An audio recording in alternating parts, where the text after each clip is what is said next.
I can't record like this. Like here and there. Yeah, guys, this is Joey. We have some news about USA cricket. Pretty exciting stuff. So I got two pieces of information that I'm going to share with you here. Thank you to Peter Della Pena.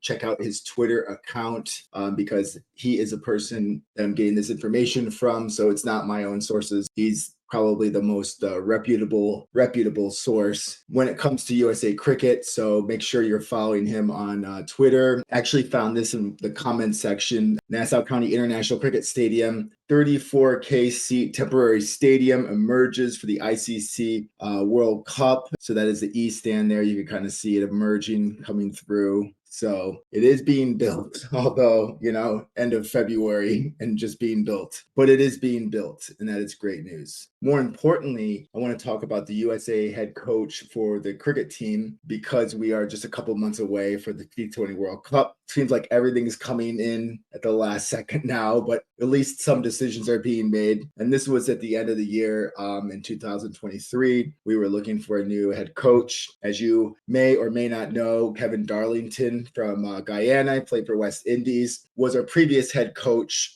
We've had a bunch of head coaches from all over.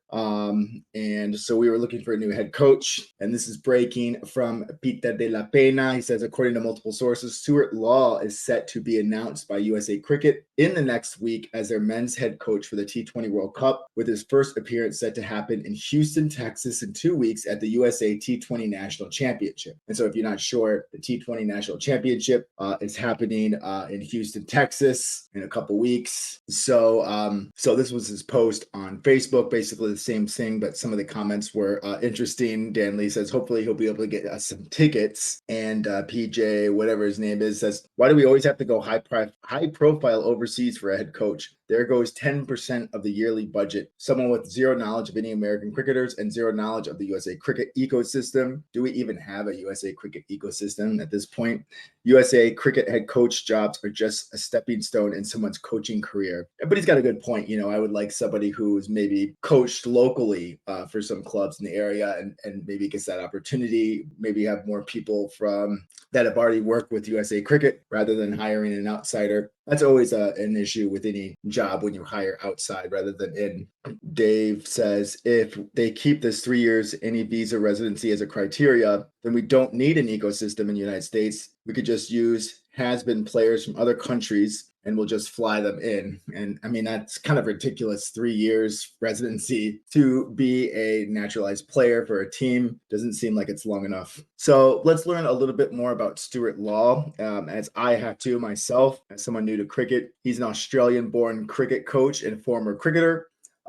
But being the coach of the USA team makes him an honorary American. So we'll just leave it at that. He played one test and 54 ODIs for Australia, and also captain Australia team for a little bit. He's from Queensland, Australia, that huge state in Australia there. And he captained Australia in their tour of England in 1995. His first ODI was in 1994.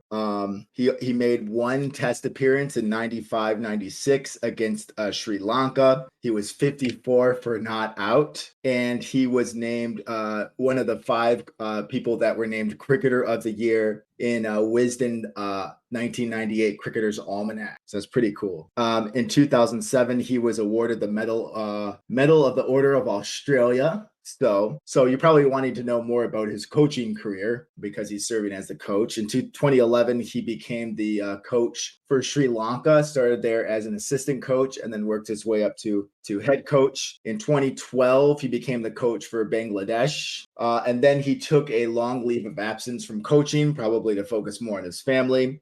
Props to him focusing on family.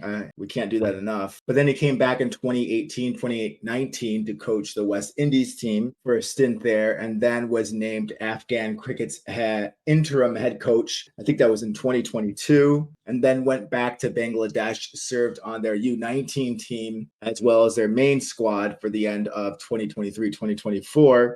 And so the Bangladesh Cricket Board declined to renew his contract in February of 2024, this month. And so that's where he leads us to. Does that even make sense? Which leads us to our situation now. So what do you think about this decision? Do you know anything about Stuart Law? Leave a comment down below, like and subscribe, and we'll talk about this more in the coming weeks. See you guys.